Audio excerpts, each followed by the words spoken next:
So have you thought about what impact these substituents have on the ring? All right. So whenever you have an electron donating group, that means you're pumping electron density into the ring, which would cause the nitrogen to be more electron rich. Whereas when you have an electron withdrawing group, it's pulling electron density, sucking the electron density away from the ring, as in nitro group, because the nitro group has a nitrogen with a plus charge. That means it's really taking some of the electron density away from the aniline nitrogen as well, because it's by resonance you could draw that the lone pair is being shared into the ring. So this means that when you have lone pair that is tied up, so these anilines in general are tied up, but this much more so because of the electron withdrawing group. So that means the one with the methyl group is going to be more basic or have slightly higher pKa than just normal aniline, whereas this with a nitro group is going to be less basic than aniline. Okay, so aniline is going to be in the middle, and this is going to be less basic, and this is going to be more basic. And that's also true of rings that are that has nitrogen inside it. So here's pyridine. You've seen that before, where we used it as a base to soak up the HCl when we did some acylating reactions. And this is pyrrole, which is what you saw in heme. And if you compare the pKa, this is 5.23, whereas this nitrogen in the lone pair in the ring, in the 5-member ring, the pKa is 0.4. So there's a huge difference between pyridine and pyrrole, and the reason for that is, Dr. Gurney probably went over this, but this lone pair is totally tied up in the ring because it needs the lone pair in order to be aromatic when you're calculating the 4n plus 2 aromaticity rule. All right, so this lone pair is not available at all, which is why the pK is so low, whereas this lone pair is not tied up in the ring to become an aromatic ring. So this is sort of like a benzene, and then you have a lone pair available on top of that. It's not part of the aromatic system. That's why the pK is much higher than pyrrole. All right, so going back to this, you should be able to answer what is the most basic site on the following structure. So notice you have an aniline group here, really, right? And then you have a lone pair on the nitrogen, and so we have to keep that in mind. But then we also have a lone pair on the nitrogen here, but notice this is part of an amide, and that's basically used up in resonance structure with the carbonyl group next to it. So the question this is asking is circle the most basic site. So the nitrogen, there are 4 nitrogens available. So the question you're really asking is which nitrogen is most available, the lone pair. Which lone pair is the most available in terms of being able to go and act as a base and grab a proton? And that will be this right here, because it can't be in any resonance structure with anything. This double bond is too far. So this lone pair is outright on that nitrogen, so that would be the most basic nitrogen in this molecule. Okay, so this acid-base reaction that we went over is a really important reaction for amines, all right, acting as a base, all right, and that is the basis in which many of the alkaloids that I talked about. So for example, in extracting morphine or cocaine from plant, plant would have many different kinds of compounds in it. So how do you get this compound out of the plant mixture? What they take advantage of is an extraction procedure. So this is just a schematic diagram of how the extraction will work.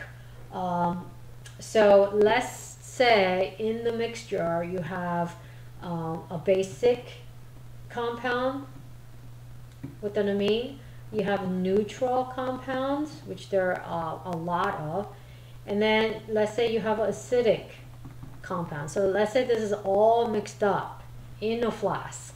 All right, so imagine a flask with all these different compounds in it. It's possible to isolate them at least in 3 separate flasks. All right, depending on whether or not you have a basic or acidic or neutral functional group. All right, so if you initially extract with HCl, then what it's going to react with is going to be the base compounds containing amino group. So then you're going to do an acid-base reaction.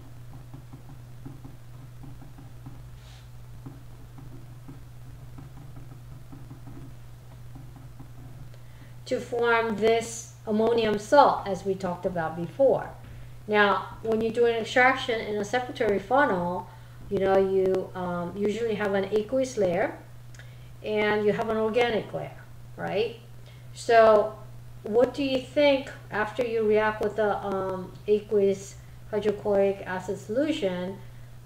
Initially the amine was soluble in organic solvent, but as soon as it does this acid-base reaction and you form this salt, do you think this will be more soluble in organic layer or in aqueous layer? So notice the charges that you created, right? So like dissolves like. Once you create the charge on this compound, it's going to want to go into water layer. So it's going to be in water layer, and in organic layer what we have is functional groups that did not react. Okay, so for example the acid and the alcohol. So then so you drain that, put it in a separate flask, and then in organic layer you have these 2 functional groups. Then because this is acidic, you can now take advantage by reacting with a base, for example sodium hydroxide, which then will do an acid-base reaction with carboxylic acid.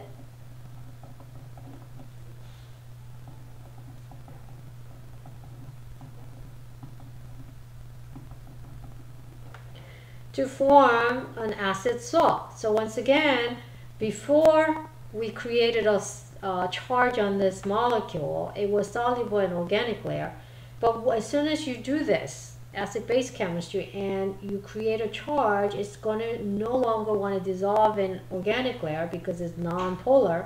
It's going to go to the polar water layer. So this is going to be in the water layer, and what is remaining is anything that's neutral that you cannot do acid-base reaction with will remain in the organic layer. All right, and that's how extraction works, and that's how you would take advantage of the acidity and basicity of these different functional groups in separating them. All right, so let's say since we're talking about amines, you don't want in this ammonium salt version of it, and you want to get the free amine out. How would you do that? If you want the free amine back, you need to react with the base now to grab the acidic proton or the extra proton that's on the ammonium salt, and the so the HCl would come out of that, and then it will free up the amine. So that's how you will get the free amine. All right. And the reverse is true if you have an acid salt and you want to go back to the carboxylic acid, then what do you have to react with? An HCl solution. Then you get the free carboxylic acid, not in a salt form. All right.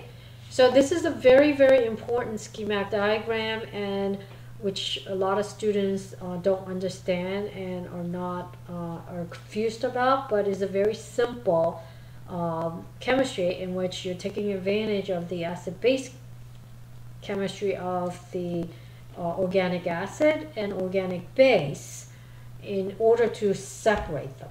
All right. So all the functional groups that you've learned so far could be classified under three very general classification. Most of the functional groups that you learn, aldehydes, ketones, esters, anhydrides, all those functional groups are neutral. And amines are basic. You could think of them as organic bases. And all the carboxylic acids are organic acids. All right, and that's when an extraction could be used to separate. So if you have mixtures of, for example, three neutral compounds, you can't take advantage of this extraction to separate them. So if you have a mixture of ester and an alcohol and a ketone, we can't use extraction to separate them. It's only you could only use this technique when you have either an acid and a neutral, or any combination of these three. So you could have an acid and a base, you could separate that. You could have acid and a neutral, you could have base and a neutral, etc., etc. It doesn't have to be all three in one mixture. You could have any two and you could separate them. Okay, so that concludes this lecture, and we'll start with reactions on the next one.